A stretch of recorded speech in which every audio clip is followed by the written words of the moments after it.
Zach Boog. 1075 WGCI, the Shy's number one hip hop and R&B. It's Zach Boog and Chicago. You know, I've started this new segment where I bring important people of influence, people who are out here doing their thing here in the city. I've got Amanda Stapleton, a Chicago real estate mogul, in the building. What's up?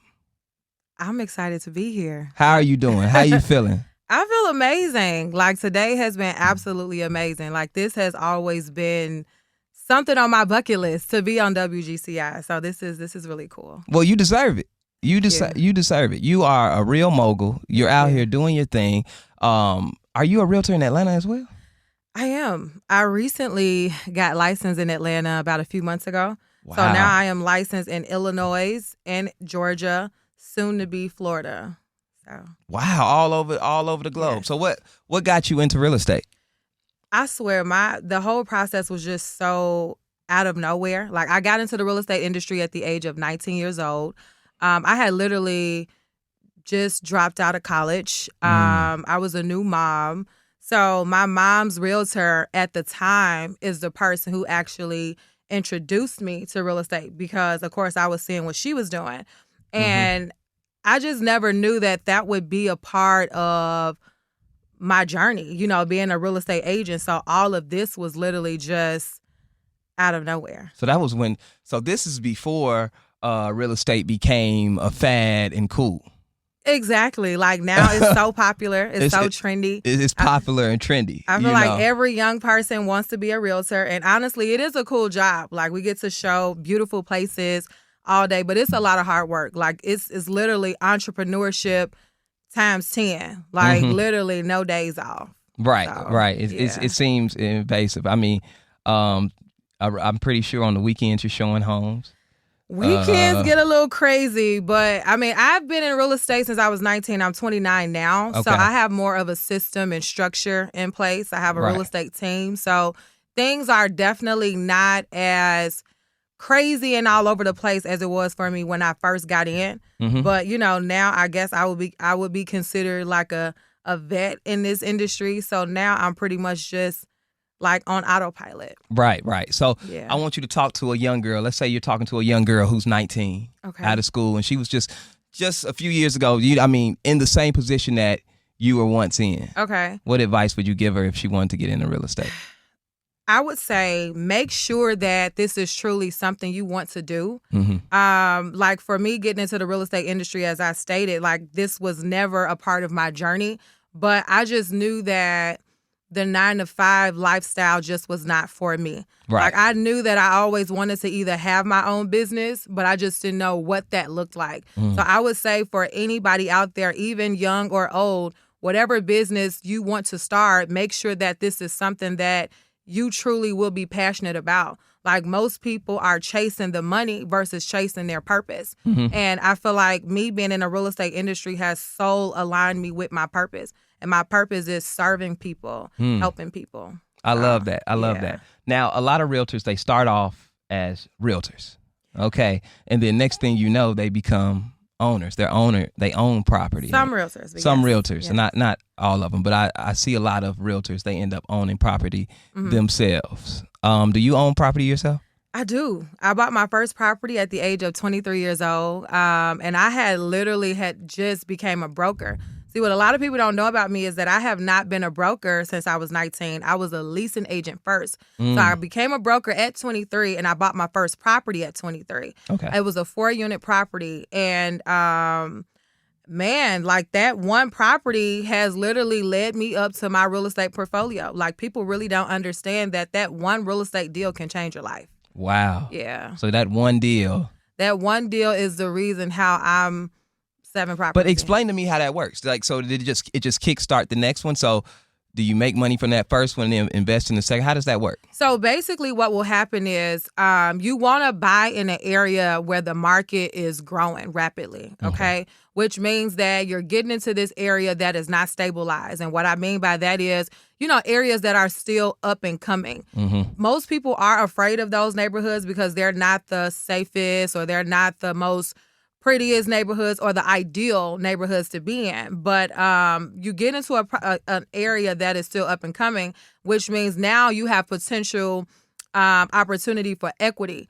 Equity means that the property value has extremely increased, which means that you can take that equity. So here's a good scenario.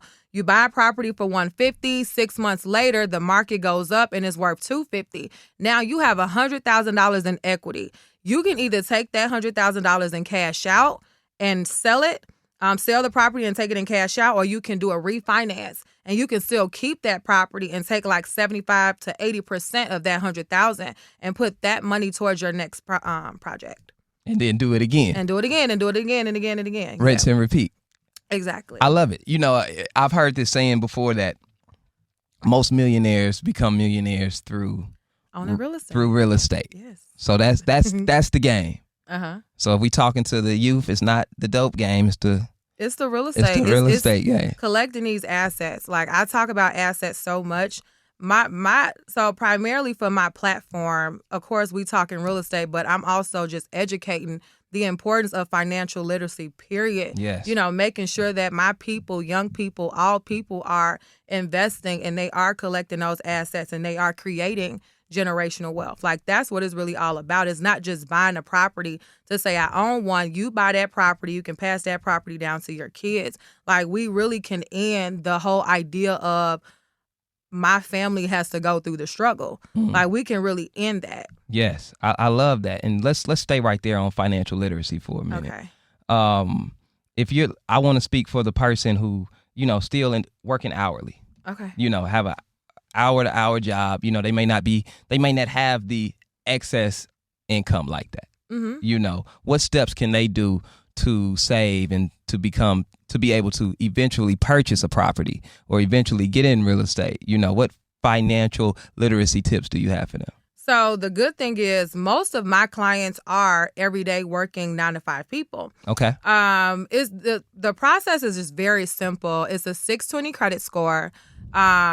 No bankruptcies. If there is any bankruptcies, they must be discharged within the last 2 years. Of course, you need to be currently employed. You need to have your filed tax returns. That's pretty much it. I mean, there's no income cap. People also want to know, like, do I need an 800 credit score? No, you do not. Do you need $100,000 in the bank? No, you do not.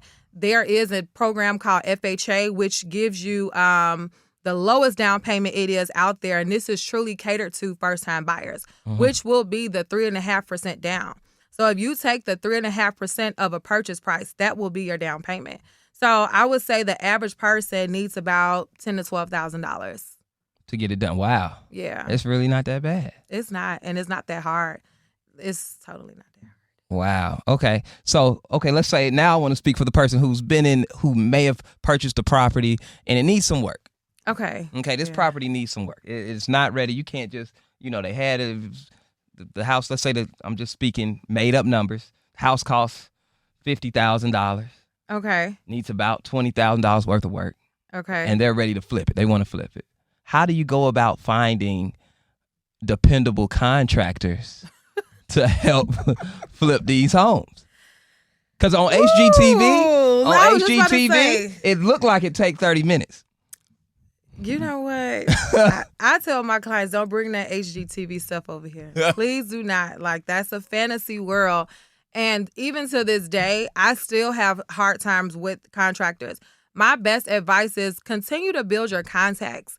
Please, like, don't ever just lock yourself in with one contractor. Mm-hmm. Continue to network and continue to build your contractors, because that one loyal contractor can flip on you at any given time. And where's your backup? Right. So I would say just keep building your list. Like, contractors are everywhere. I'm going to give you guys a spiel. Home Depot, Lowe's, they're everywhere. That's where they at? That's where they at. Okay, I don't even know if I should say this on air, but I got a friend out of town who, he use illegal. Huh? He use people who don't have green cards. They're not even legal citizens to do his houses. That's what he told me. I'm not putting him out there, but listen, that's what he chooses to do. That's what he chooses to do. That ain't got nothing to do with us. I'm just the person that's showing the houses. Right. I don't have Right. no control. This is dope. So what's the end goal for you? Like, I know you want to impact, our community. Yes. I know you're passionate about financial literacy and teaching our people that, but what's the end game for you? Man, the end game for me is to have up to 100 units. Wow. 100 units. Having my own brokerage. Being a managing broker and teaching full time. And teaching full time for me looks like traveling all over internationally, talking about the importance of investing into real estate. That is my end goal. I love it. Yeah. I love it. I'm going to ask you this. This is not about this is just about being a professional and, being a woman of status and paid. Okay. Is it hard dating? You know what? People ask me this question all the time. Like, I get the craziest comments on my Instagram, but whatever. Like, one person asked me, do you ever feel like you have to settle because a woman like you hear that all the time. like... That's what I hear it all the time. Successful women always say they have to settle. Wait, hold on. I didn't say that I have to settle. Okay, go ahead. But no, they would say like, it just seems like a man would be intimidated by your success or whatever. And I have to be honest. I have not yet to date or be in a relationship. And I just want to make it clear. I'm a relationship kind of girl. So most of my relationships have been very long. So not many, but neither one was intimidated. Like, they all compliment me in any way. Like, it was never a jealousy. So ladies, here's the thing. Y'all are bad pickers. I don't want to say they're bad pickers. I just feel like a lot of women are bad pickers. This is my belief. Because you hear this type of man. No, they are attracting who they are. They are mirroring, and I don't want to get into that. Like, no, you can get into it. I literally just did a whole live about this morning with a good friend of mine, and we were just talking about no matter what type of ship it is, a relationship, a friendship, whatever, who you are literally attracts everything in your life, whether it's good people, bad people, and it just needs to get to a point where we have to take some sort of accountability. So I'm not going to ever say because I'm a successful woman, there's no man out here for me. I know that it is, but just because I know a lot of successful women who still have other things that they need to deal with. And, So it ain't the men. That's basically what you're saying. I don't think it's the men or the women. I feel like some of us just need to do the work on ourselves and not allow the amount of success that we have determine the type of man that we need. I feel like people these days put the finances and the success over who they are as a person. What does your character look like? What does your morals look like? Yep. What are your core values? Those are the things that should be more, most important. And I feel like, when we all out here grinding and we're on the mission, we lose sight on integrity, our values, and we so focused on the money. You may have all the money in the world, but you may be a messed up individual. And that's just and that's why your situation may be the way it is. I understand. I love it. So you've given a lot of game this evening. Listen, I appreciate you stopping by. Thank you. That's dope. Please tell the people of Chicago where they can find you. Definitely. AmandaStapleton.com, or my Instagram is Amanda Stapleton _ My Facebook is Amanda Stapleton. There it is. Chicago. It's your boy Zach Boog. We'll be back.